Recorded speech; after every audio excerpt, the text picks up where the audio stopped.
Okay, welcome everyone.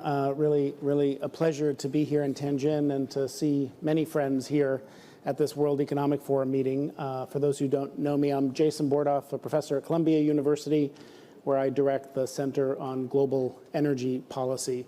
I'm excited for this conversation and want to start by just saying this conversation is one part of a series of initiatives that the World Economic Forum has developed to deliver net zero industrial ecosystems. There are many. I won't take the time to read them all, but there's the transition industrial clusters.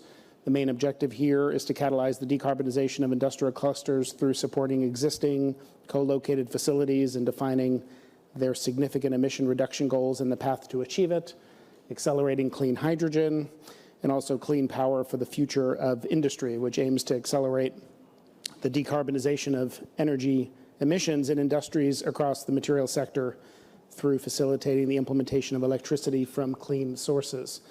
We really are here today, and I'll just remind everyone, we're live streamed as well, so for those joining online, welcome, and feel free to post about this session on social media using the hashtags AMNC23 or AMNC. What we're going to spend the next hour talking about really are fundamentally the building blocks of a clean energy transition, the materials that we need to transition the economy to a net zero one, from one that is largely today, still as it has been for a long time, run on fossil fuels, materials like nickel and cobalt and lithium and copper and graphite. And we all know by this point that any sort of clean energy transition requires massively scaling the production and use, even with efficiency and even with recycling, and I'm sure we'll talk about in the next hour.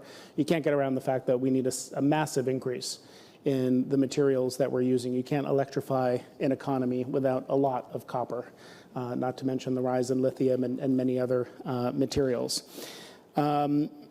The International Energy Agency projects critical minerals demand increases sixfold by 2050 in their net zero scenario. And there are a lot of challenges with that. Obviously, mining has significant implications, can have significant implications for communities, for equity, for justice, for, in the US where I am, tribal and indigenous communities. A lot of these materials are within very close proximity to Native American reservations. There's a lot of geographic concentration in where some of these minerals are produced. You know, the largest producers of oil around the world, the US, Saudi, Russia, each between 10 and 15% of world supply, the largest producers of nickel, of lithium, of cobalt. Each of those countries produces more than 50% today of world supply. So much more geographic concentration, and certainly geographic concentration in the refining and processing, a lot of which happens right here in China. And we're seeing in some parts of the world that is raising concern about energy security and about geopolitical influence at a time when we need more cooperation and more collaboration to scale these supply chains at the pace that we need to. That challenge of fragmentation globally is a risk. I just finished chairing a 1.5-year-long task force report that developed a series of recommendations for the US government about a critical mineral strategy. And I think among other important findings was the fact that even with significant domestic increases in production, there's no way to get around the fact we need more, not less trade, more, not less cooperation. It's going to be very difficult for countries or regions to go it alone and try to secure all the minerals that they need. So the stakes here are enormous. I think failing to secure these supply chains risks geopolitical strife, economic headwinds, and of course, would risk slowing down the energy transition, and we need to be moving much faster than we are today. Emissions are still going up, not down, so we need to be sprinting much more quickly than we are. So I'm really pleased that we have such an excellent group of people to help us understand this topic today. State Secretary Bujanovic is the State Secretary of Croatia's Ministry of Economy and Sustainable Development. Benedikt Sobotka is the Chief Executive of the Eurasian Resources Group and a co-chair of the meeting here of New Champions. Nijun is the Chief Manufacturing Officer of CATL, and Min Hugh is Executive Director and founder of the Institute for Global Decarbonization Progress. So without without further ado, let's jump into the conversation. Maybe, State Secretary, let me start with you. I'm curious if you could give us your perspective on this topic, sitting where you are in Croatia. How is your country and how's the EU thinking about security of supply, diversification? What does it look like to address the opportunities and also the challenges that exist with trying to secure these resources at the scale we need to, with Europe coming out of a pretty severe energy crisis not too long ago? Yeah, true. You put it very describably and very right, Jason, and thank you very much for this. Basically, I will, let's say, try to color it from the two angles. So one is Croatia, so the country without any significant raw material sources, and this one, and then plus what is more important as the member of EU means the collaboration, because I think the biggest challenge now in the world is drifting, and we are decoupling, so means that collaboration is needed even more than ever, but now we are in completely different situation. So regarding the EU, as 27 members, we are doing the great collaboration as the Green Deal, the most important agenda with digitalization for the EU, is basically built on two founding pillars, which are the currently acts of net zero, which is intertwined with the Critical Raw Material Act.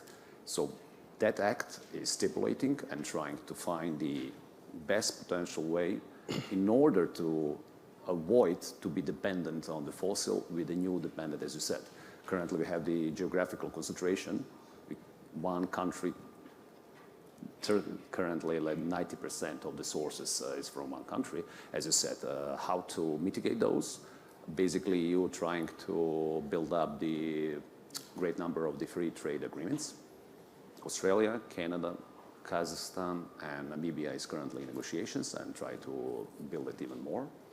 Second thing, let's say, what is more important is from the great number of the countries which are scarce resources are the processes of energy efficiency, of the savings, circular economy. But the issue is, as you said, the massive scaling. Currently, it's not economically, currently it's not commercially for many materials to do the recycling. So what we need is first to go through the current paradox that even more polluting to create those needed renewable sources of materials in order to build up to massive scaling, which will then produce the circular economy efficiency.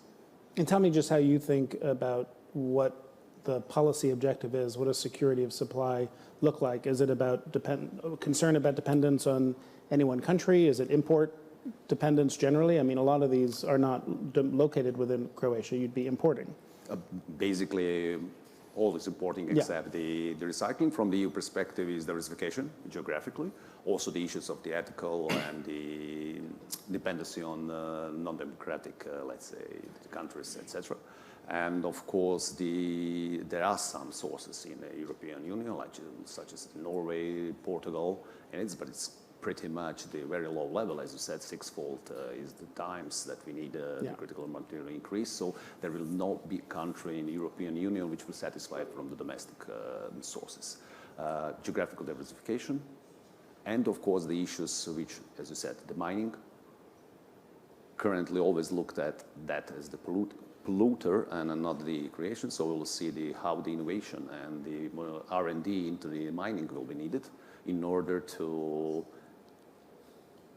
maybe put it in a more higher efficient level with less pollution in that segment of the industry. Benedict, I'm curious for your kind of take on the outlook for developing these resources for the industry. And when we throw numbers out there like sixfold increase, and we can do that. Copper demand is going to somewhere around double by the end of the decade, and we're not even on track for our climate goals yet.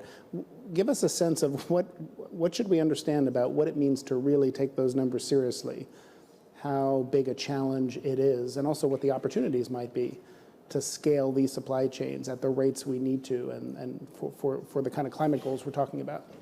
Yeah, thank you. Thank you, Jason. It's exciting to be here around this table. I remember 5 years or 10 years ago, this table wouldn't have existed, right? We wouldn't have actually talked about this topic. And which is funny because China is a country in a region that has historically had a very long-term perspective on pretty much everything. long-term plans thinking in 100-year horizons. Actually, the discussion we have today of critical raw materials or criticality of raw materials is an historic norm. It is not the exception, because over the last 2,000 or 3,000 years of human existence, raw materials were critical. I mean, the reason why the Romans occupied Great Britain was in order to get tin from Cornwall to mix it with copper to get bronze. Cornwall was the only major producer of tin in the world of that time. So the Roman Empire needed tin in order to make bronze. You can have the same for the Habsburg Empire that was based basically on silver production. The Silk Road shouldn't be called Silk Road. It should be called the Silver Road, because the main product shipped on the Silk Road was not silk, it was silver from Japan. So we're actually in a situation where we return to the criticality of materials for the world. What has really struck us is that this is not a linear development. Over the last 50 years, we've had more or less a linear development. Material consumption grew with GDP growth, right, with a little bit of a multiple, meaning every single year, the human consumption or use of materials grew roughly with the GDP, in some cases more or less. What we see now with the energy transition is that we've seen exponential growth, right? We did at the Global Battery Alliance, when we started 2017-18, we made a report on raw materials needed in energy storage.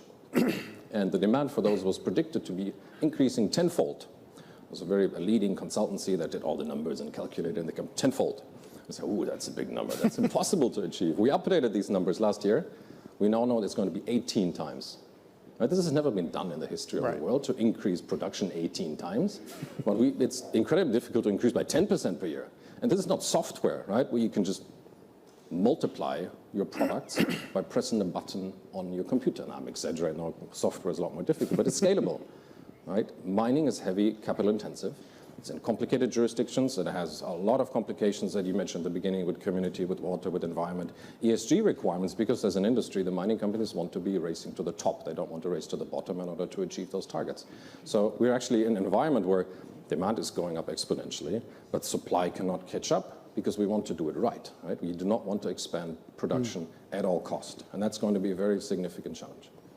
And how much does I kind of, in my little opening scene setter, commented on these broad trends of fragmentation and geopolitical tension. It would be hard enough to scale at that rate if we took advantage of the gains of trade and we allowed companies to figure out where the most efficient places were to mine, produce, refine, process. But now we have even more concerns now about, after the pandemic, after the energy crisis, about diversification of supply, about excessive dependence on any one or certain countries. How big a complicating factor is politics, geopolitics? Yeah, surely it's not going to make it easier. And we've initiated, as part of the World Economic Forum Governance Group, Metals and Mining, a group called SMET, which is Sustainable Minerals for the Energy Transition, where we talk about what are the main impediments, the main risks, the main concerns about expanding production for critical raw materials, and what can be done about it. We made a list of all the risks and obstacles to expanding production, and it was a very long list, And for some of those, there's no solution, right? There has to be a lot of political will in order not to fragment the supply chains. Because certainly if you have if you want to buy an electric car, let's say in the United States, the unit of lithium or the unit of cobalt that is in that battery will have been produced maybe somewhere in Africa. It was then sent to South Africa, and it was from South Africa sent maybe to China for refining. From China it was sent to Korea. From Korea it was sent back to China. From China it was sent to Japan. From Japan it was sent to the United States. From the United States it was sold at a car shop in Germany.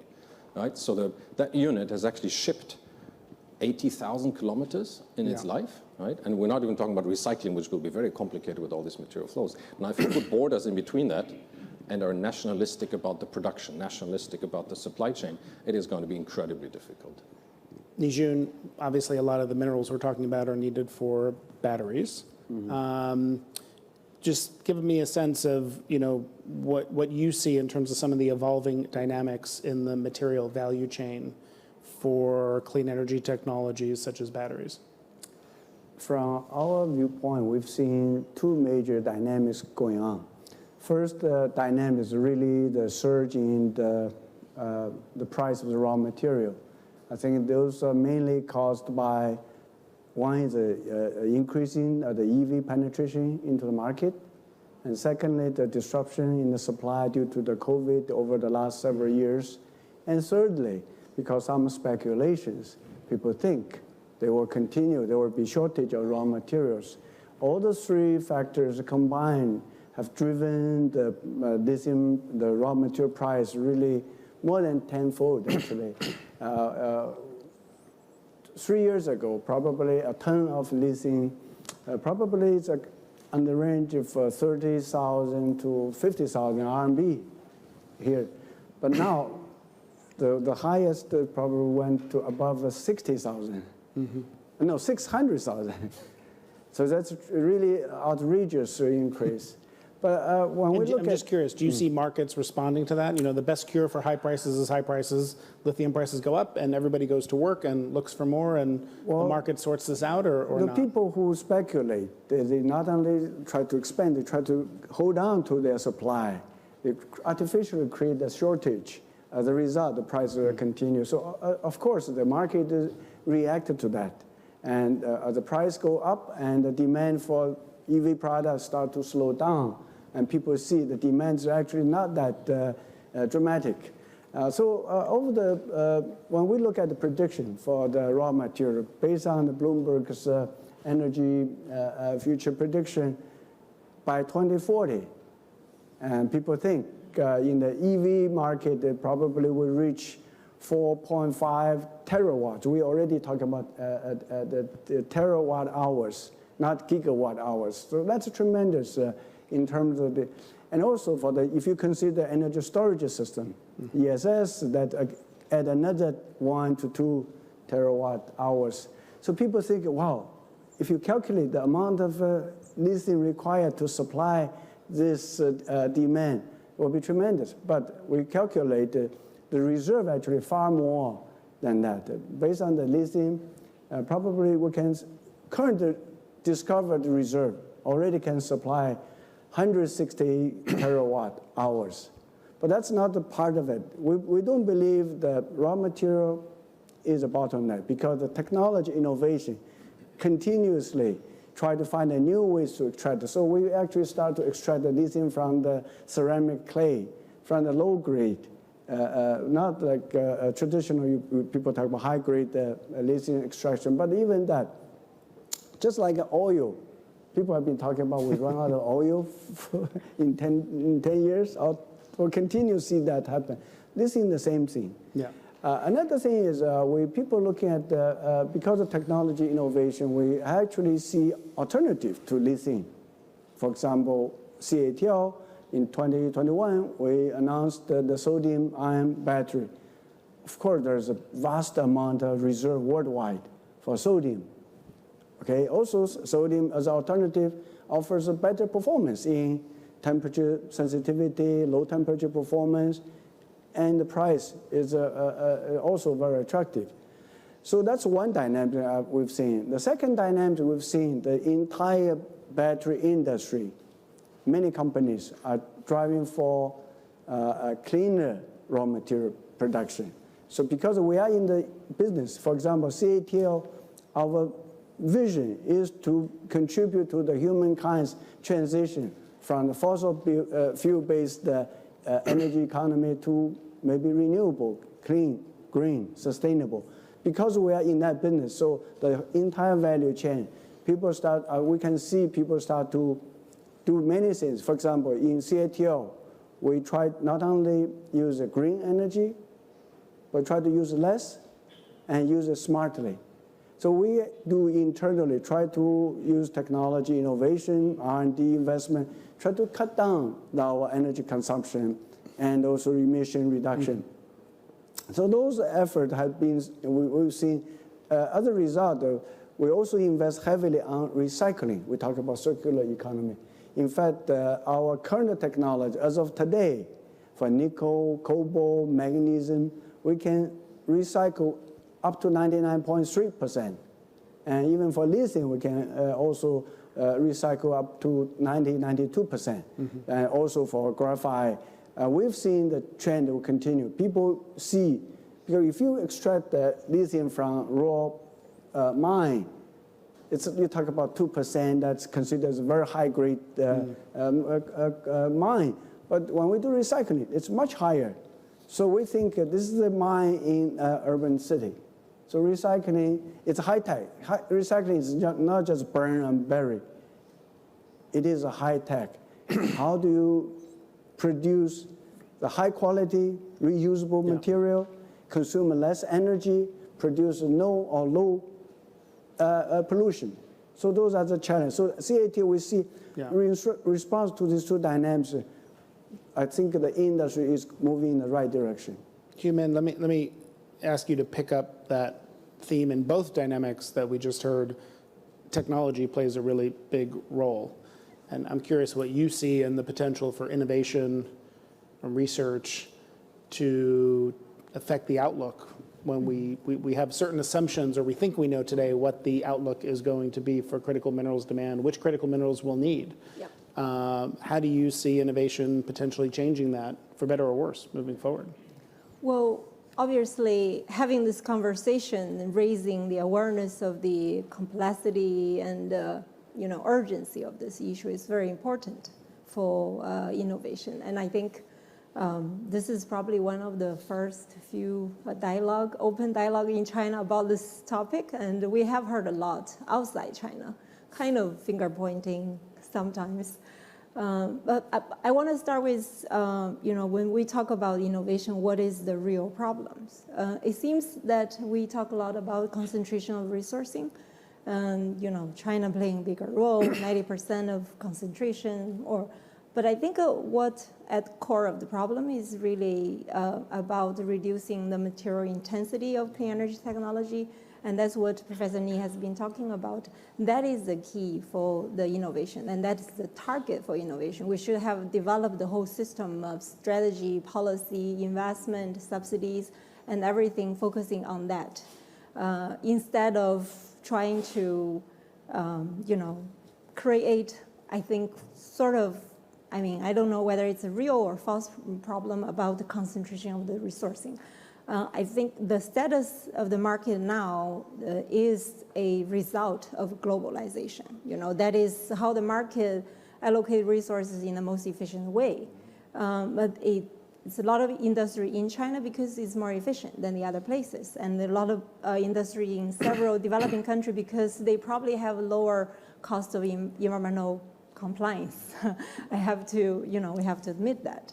But I think of the focus really should be reducing the material intensity. And we could learn from the energy crisis, as we said, not last year, but from the 70s when we had the oil energy crisis. And some countries, including Japan, they have invested heavily into improving energy efficiency technology. And the lighting, the air conditioning, and a lot of technology we're using right now consume much less energy, electricity than before. And that was, the shortage itself was the driving force fostering innovation. I think that's very, I really want to make this point here. And secondly, still, long-term vision, we have to emphasize long-term vision of net zero. We really need to stick to it. It seems there is noise about doubting whether it's feasible because of critical mineral problem and whether, the paradox that Minister just mentioned. But we do need that long-term vision that will provide a stability of policy and that will drive capital into the research and development. That's very important. I'm curious what you see, and maybe I'll come to you, Professor Ni, next, and everyone, Benedict too, and for how big a role technology advancements can play. The International Energy Agency, for example, I think finds in their net zero 2050 scenario about 10% of the growth in critical minerals demand can be met by recycling. Yes. So 10% is a meaningful number, but it's not 50, it's not 80.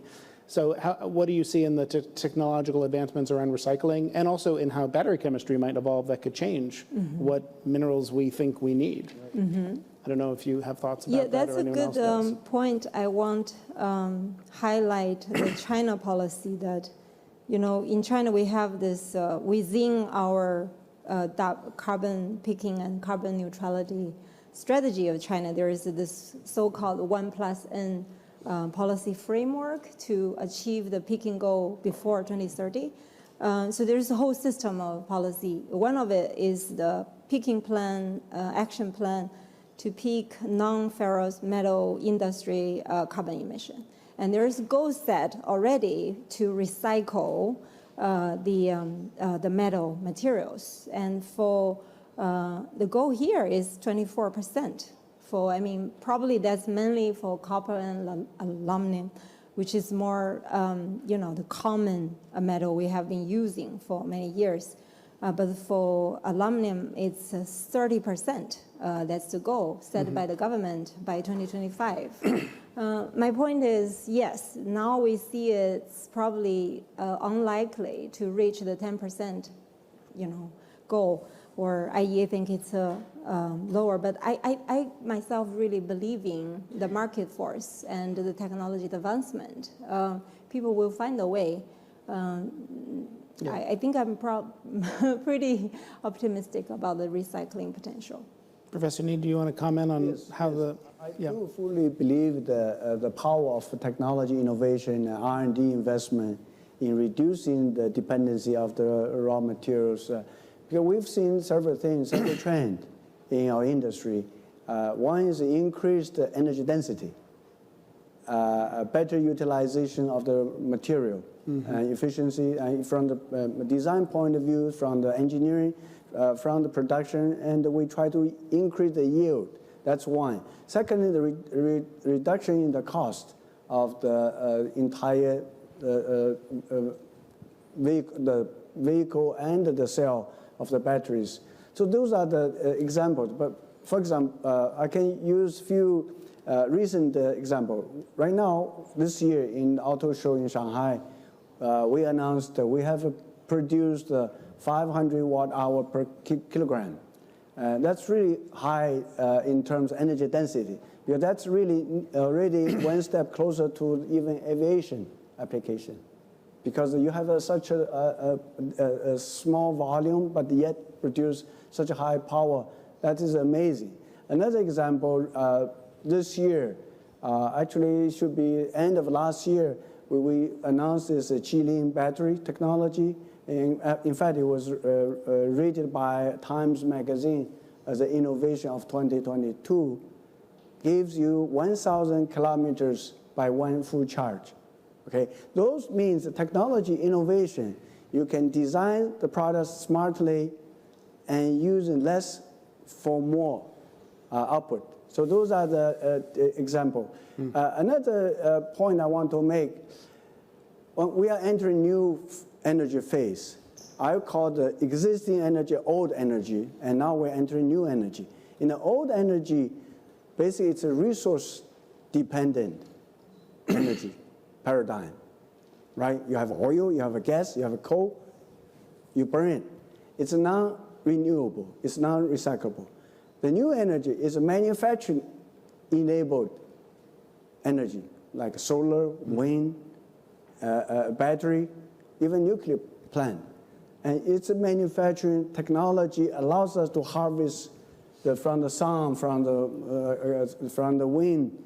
And I think that makes us depend less on the raw material, because it's renewable. We can recycle the battery. Like I said, 99.3% nickel, cobalt, magnesium can be recycled, reused. But oil, once you burn, it's gone. Yeah. So that makes us as hopeful as a humankind. Benedict, I'm curious if you have thoughts on what you see in the technology, how that's going to change the industry. And also, related to that are concerns about dramatically expanding this industry. It's energy intensive, it can be carbon intensive, and the mining industry has a, frankly, mixed record in how it's engaged with local communities, indigenous communities. What do we have to do to make sure that this transition is equitable and just and clean? Yeah. The innovation in this space is frankly staggering. The improvement in battery performance, whether it's for mobile devices, whether it's for electric vehicle, for stationary battery applications, and everything related to the energy transition. The efficiency improvements are absolutely staggering.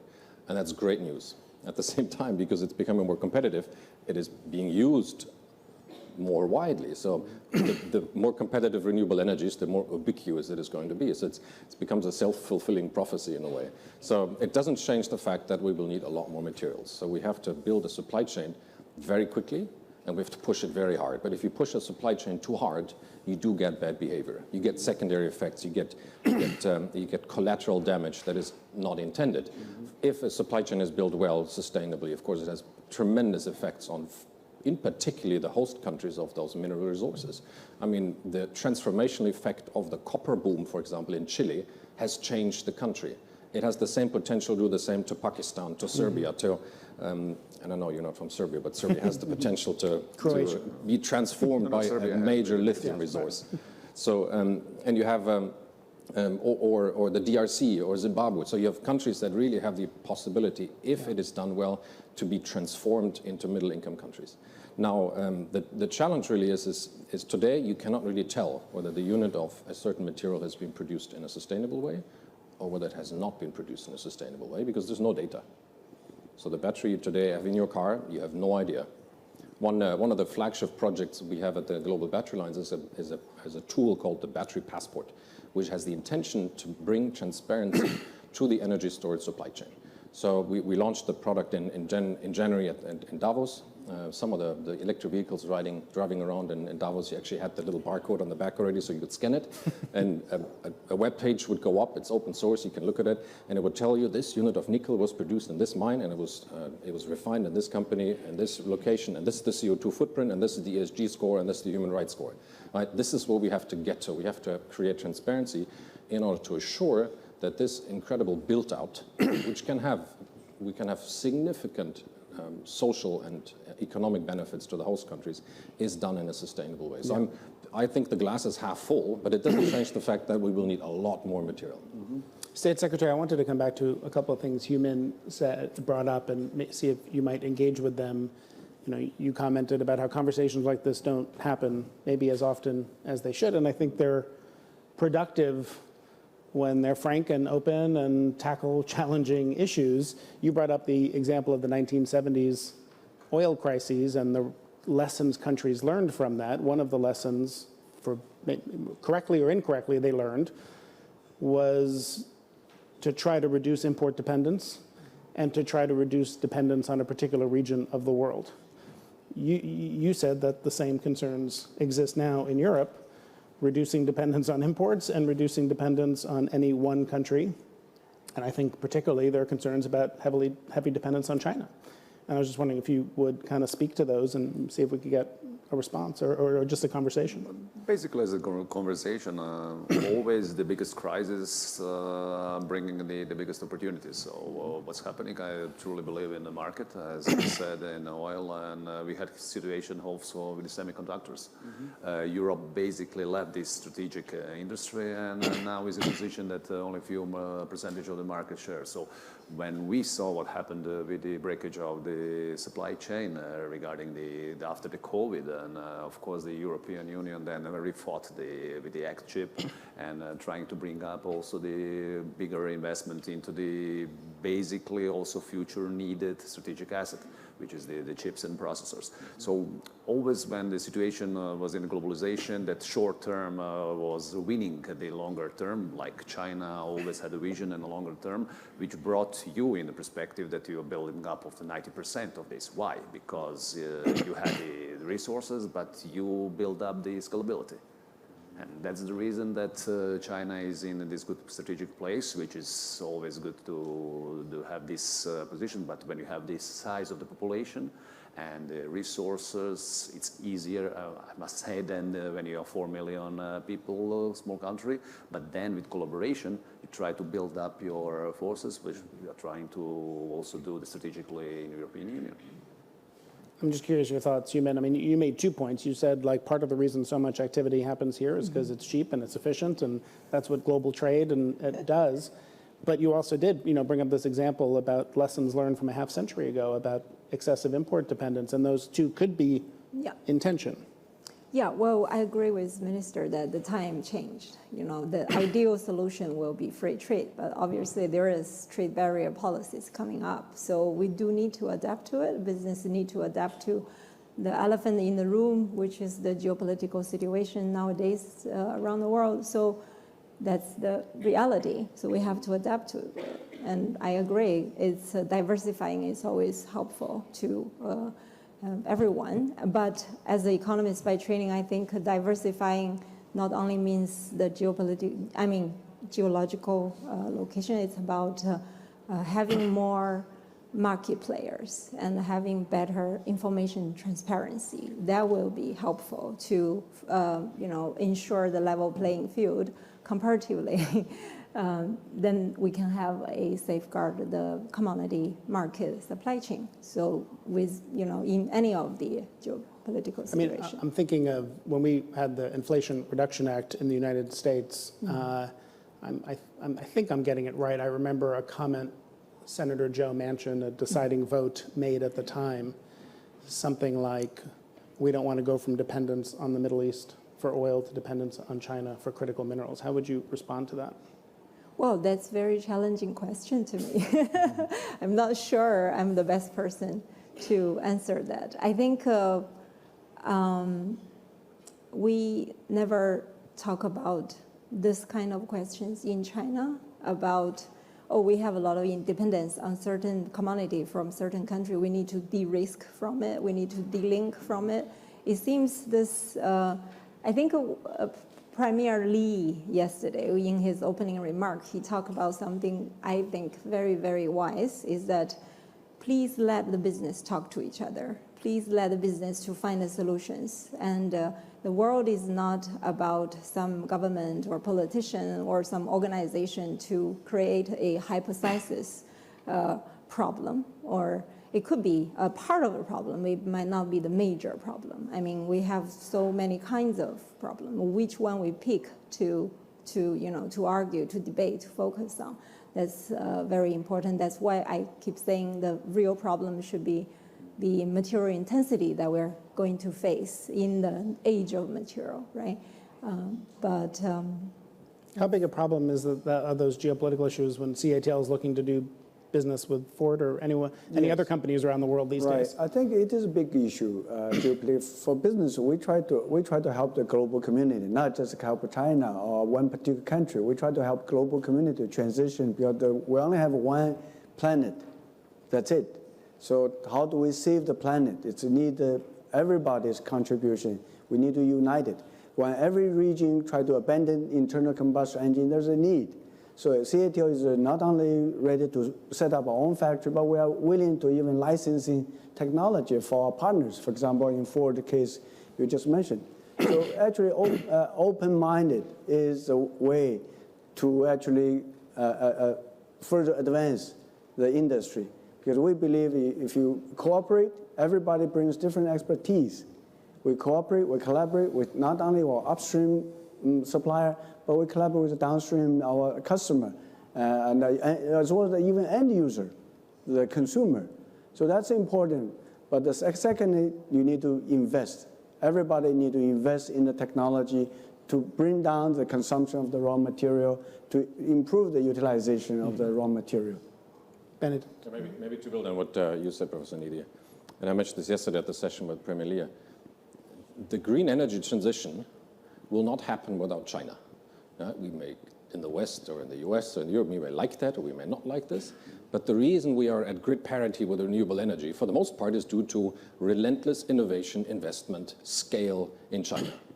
Right? If the green energy transition didn't have access to the scalability and the incredible manufacturing prowess that you have here in China, we would not be at grid parity. Yeah. We would still not be driving electric vehicles because the batteries wouldn't have the energy intensity. So the ability to scale the supply chain, for the most part of the last 10 years, has been thankfully to the developments in China, to entrepreneurs like CATL and other companies.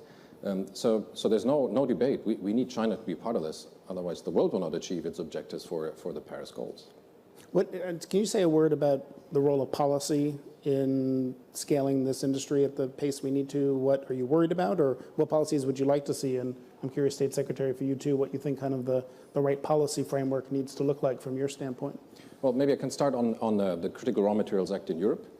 I think this is an act that is well intended, right? It is intended to increase investment in the green energy transition in Europe. Right? There's nothing bad about this, right? To develop mines in Europe is fantastic. If you can find competitive mines in Europe, go and invest in those. You will struggle to find many, but the intention really is to expand the supply chain also in Europe, right? And that gives incentives. But this is not against someone. It is in order to achieve the broader or the larger goal for humanity, which is the energy transition. So we need a lot of those critical raw materials initiatives that are non-competitive. They're supposed to increase investment. And why I say investment, the mining industry is a very good example.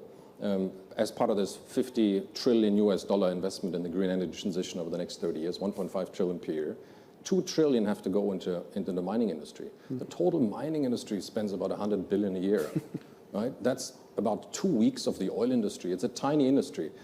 The typical valuation of the average mining company is a 5 times forward price earning. Right? Whereas companies in the high-tech and other areas that wouldn't exist without the mining industry trade at 25, 30, 50 times forward multiple, which means the industry is very small, it's undercapitalized, and it's not very exciting for investors. How do you expect the industry to deploy all this capital that you need in all these different jurisdictions to bring all these materials to the companies that need these materials for the green energy transition? It's a conundrum. Interesting. I'd love to hear your thoughts on policy, and then people should think about questions they have, because we'll pass a microphone around after the State Secretary. Basically, as we said, and what's happening, you mentioned the IRA, we have in Europe the Act, we have in India, we have it in China, so the massive investment is coming, so no doubt. And I think, as we said, in the market and innovation, technology, and that will bring the efficiency. So the policies are basically here, and I think we don't, first time maybe in the, I don't know, in the last few centuries, we know where we are heading. At least in the segment that we are heading into the net zero age, and followed by all those challenges. Before that, we have many directions in different. In this one, I think we globally all share the same vision or the same mission. So there is no doubt in that segment. Regarding, I'm truly a believer in the market. As we will see those challenges, they will be with technology, with R&D, with innovation, with scalability solved. So. But of course, it takes time.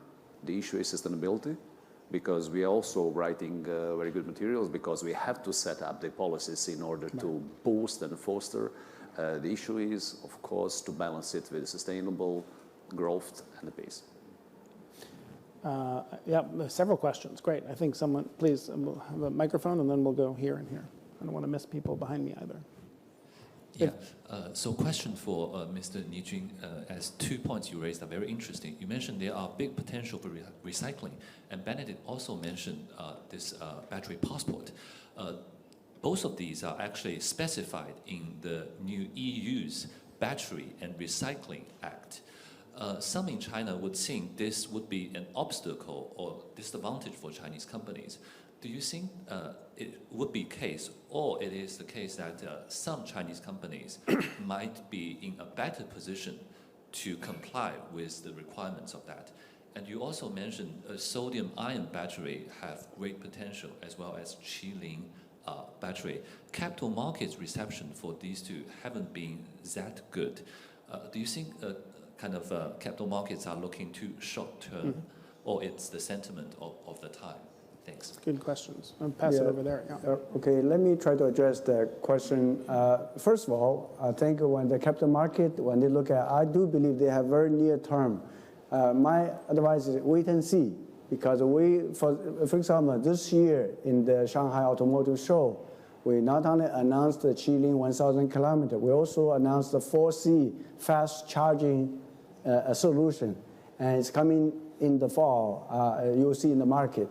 When the vehicle rolls out, maybe the capital investment people start realize, wow, we should purchase that stock much earlier. But anyway, this is a side story. Back into your question, when Europe or other countries set up as long as they are uniformly applied to all players, that's what in the US we say fair playing field, right? If everybody applied to the same standard, regardless where's the origin, then I think for the whole world community, that's a good thing to have a higher standard, have a better control of the mining and the mineral processing, all the value chain. I think we for it. We really support. That requires the continuous innovation to bring down the material. For example, like you said, over the last 8 years, our energy density more than tripled, sometimes quadrupled. And also the price have come down 80%. Without this effort, I don't believe that we talk about EV, no EV. Well, there's a question here, and we'll ask folks to keep the question brief, and we'll get as many as we can, and then over here. Yeah. Hi, yeah. I'm Felipe from Peru. So I have a question for Benedict. I'm sorry, I'm behind you. So for me, one of the biggest challenges for the supply chain is the social risk. So I come from Peru. We are top 3 producer of copper in the world. And last year, one of our biggest mines, 1 of every 7 days could not operate because of social risks. So basically, what we do is we work with large-scale investment projects in Latin America to help them have social acceptance and sustainable relationship with their stakeholders over time. So my question is, Benedict, from your experience, which are the biggest challenges on achieving social acceptance on the ground? Yeah, I can't specifically comment on Peru because we're not present there. But of course, a mine similar to an oil field or a gas field is an intrusion, right? Because by definition, you make a hole in the ground. Right? That's been like this for 2,000 years and not going to change. Of course, there are attempts to go and now look at seabed mining or asteroid mining and other things, but they're many years away and the legal and regulatory framework is very uncertain. So we will be stuck with this type of activities for the long term. But of course, there's ways to do this right. And I mentioned in my opening comment about racing to the top as opposed to the racing to the bottom. There are ways to mine differently. There are ways to mine in a sustainable fashion. There are ways to mine in a way that it creates local equity in the stakeholders around these operations. Ironically, the ICMM, which is a large organization for the mining industry, they made a survey, and actually, on average, the closer a person lives to a mine, the more he accepts the mine. Right? Which sounds contradictory, because you would expect the opposite. But as a matter of fact, is when communities see the benefits and they share the benefits, then you have a very different discussion. But it's one of the most important questions for the mining industry is maintaining the social license to operate. But I think it's a shared responsibility because let's not forget, certainly the environmental concerns, the social concerns are very local, but the economic benefit of the products are very global. And quite often they're not shared in an equitable way. So this is why we often talk about not just about the energy transition, but about a just energy transition, right? We need to be able to distribute the benefits fairly across all stakeholders involved and not just one side or the other. Yeah, it's a very important piece of that task force report I just mentioned. I co-chaired sort of how to make sure we have benefiting the communities where this is taking place.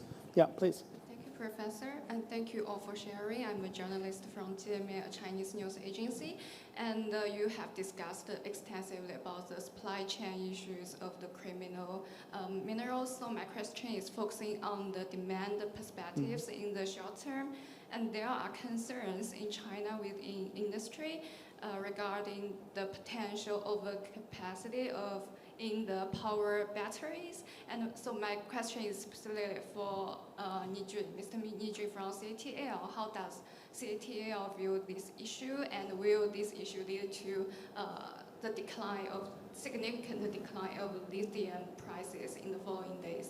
Thank you. Thank you. Well, this is a very interesting question. That's what the speculation. Sometimes when they see the lithium price going up, they want to invest. And when they see the EV market is start to grow, people invest capacity.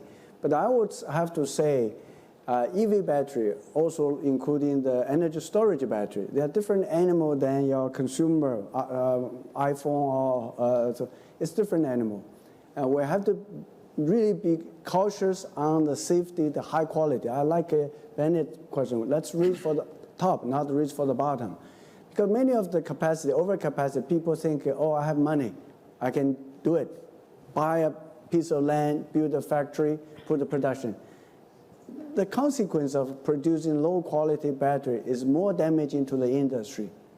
Because you not only hurt the consumers' safety, but also for the industry. You waste the mineral, you waste the opportunity. So I think I see, if I were investor, I look at the high quality. I think the lithium-ion industry need like pharmaceutical industries, for example. In the pharmaceutical industry, we have a GMP, good manufacturing practice, worldwide. If you want to produce a drug or medical device, you better certify it. I think for the lithium-ion battery industry, we need the same global standard. Otherwise, we'll have many of the low quality, they think they invest a little money, they can produce a pack and sell to the market. Then we have all the problem we see in the market. That's what I think it will eventually, the market will correct itself. There's a question behind me and then one behind you. But we'll go here first. Information. Two questions. One is, where do you see LFP technology evolve, considering you launched a sodium-ion battery with very high density? And the second question, the CATL... Question for me? Yes. Okay, what is LFP? What is the question? How do you see the LFP technology evolve, considering you've put in sodium-ion, you've released a new battery with sodium, very high density sodium-ion. Do you see that LFP will phase down and sodium will take over, or any other technology? And the second question is, what is your perspective on solid state?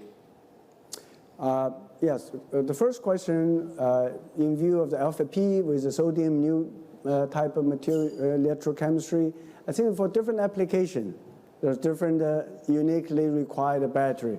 For certain application, LFP is a primary, I think, a winner in my personal view. But for other applications, even NCM, and they have their own unique performance and unique characteristics. But for sodium-ion battery, for other, because their energy density cannot compare with FFP and the NCM, but they are thermal stability, they are low temperature performance, and the price advantage, also plenty of supply of raw material is unique. Maybe for energy storage application, it's not so sensitive to the energy density, maybe that'd be good alternatives. Your second question regarding the solid state, people have been researched worldwide. If you find the energy-related journal, technical journal, there's thousands of papers, people publishing, try to really crack the solid-state battery. People talking about, oh, it's coming soon. Have we seen that yet? Personally, I see probably still many of the technical challenges have not been resolved yet. So industrialization, I think, is still 5-10 years. Yeah, please. I'm coming from Germany, and so we are very critical there. The question wasn't mentioned. Do you see the possibility, because of so many batteries for buses, not only for cars, for buses, for trains, they believe that if everything would be made which they want to make, these battery raw materials would not really reach very long. So they believe that in shorter time that would be not sufficient, number one. Number two, they see that we don't have enough material. That's what you mean? The first question. Okay. Yeah. Material for what is planned. And then the second is that they should start today with the recycling, because it will be a catastrophe to have all the batteries later on to be recycled or try to recycle it, and it will be very expensive. And this should be calculated into the price. And the third one is that for the electrical cars, especially in Germany, together with the new requirements for electricity as well for IT and everything, the electricity would not be enough to really load all the batteries which are then in the cars and to really make use of what we want to see as green technology. Yeah, I mean, I think the question sort of comes to where I started, which is just understanding the scale, right? So can we grow these supply chains quickly enough? And then, of course, can we generate enough electricity and make sure it is zero carbon? I don't know, how do people, would anyone want to comment on the concern that we just... Maybe let me comment on the concern regarding recycling. And CATL, we funded recycling. We are now the largest battery recycling in the world. And we believe recycling is a must. Otherwise, when the vehicle retire, what do you do with the large mass? It's a polluting the soil. It's difficult, dangerous, and can be explosive. So recycling must be a part of the whole solution. But the battery alone does not solve our green energy issue. It doesn't generate energy. It's a store energy. So we need to go renewable, like solar, wind, hydroelectric, and biofuel, or even, in my view, nuclear power plant should be considered. Because in Europe, I understand there's a disagreement. France and Romania and a few other countries believe nuclear power is a clean energy. But Germany and others probably still do not agree. Personally, I believe that if we can solve the safety problem, nuclear power is the cleanest. If you look at life cycle, cleaner than solar, cleaner than wind, and cleaner others. But so after we combine those with the battery, then we probably have a better future. So the response to the question about whether we can generate enough electricity from the person in Germany is we need more nuclear power. Right. We have time for one more question. The woman back there. Oh, thank you. I'm a reporter from China Daily. My question goes to Mr. Niju from CATL. Currently, there are an increasing number of Chinese lithium companies which expand their global footprint. So what is the next goal, or what is the next step for CATL in terms of overseas production? Thank you. CATL, even though it started in China, but we view ourselves as a global company because our company's vision statement state we are trying to help humankind to transition to a new sustainable energy era. So we do not view ourselves just to produce in China. We actually we invest heavily in Europe. We have production in Germany. We are building up our factory in Hungary, and we are considering other alternatives. And even in North America, we are working with our partners, and also we have a plan to invest in Asia as well. Because this is we only have one planet, as I said. Let's do things for the whole planet. So CATL is aggressively considering global market and we are finding global partners as well. For example, in the recycling business, we are talking to a European partner. I cannot tell who, but we are looking at setting up recycling sites, not just one, but sites in Europe. We are also looking for partners in North America, because that's a way to go. The circular economy need to do it locally. This was a great discussion. I really want to thank all of you for being part of it and for the questions, and especially our panelists. We covered a pretty broad terrain of environmental issues and policy issues and technology issues, and really appreciate the spirit of the conversation, which was to be frank and candid and tackle difficult topics as well, openly and constructively.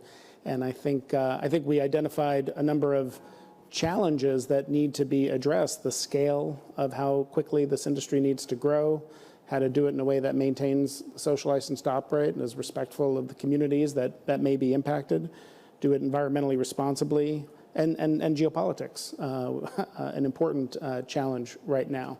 But we got to remember why we're doing it, which is we need to move a lot faster than we are to get to net zero emissions by mid-century, and we're going to need a lot of minerals to make that possible, to store the energy we need and make the clean energy technologies and products we need.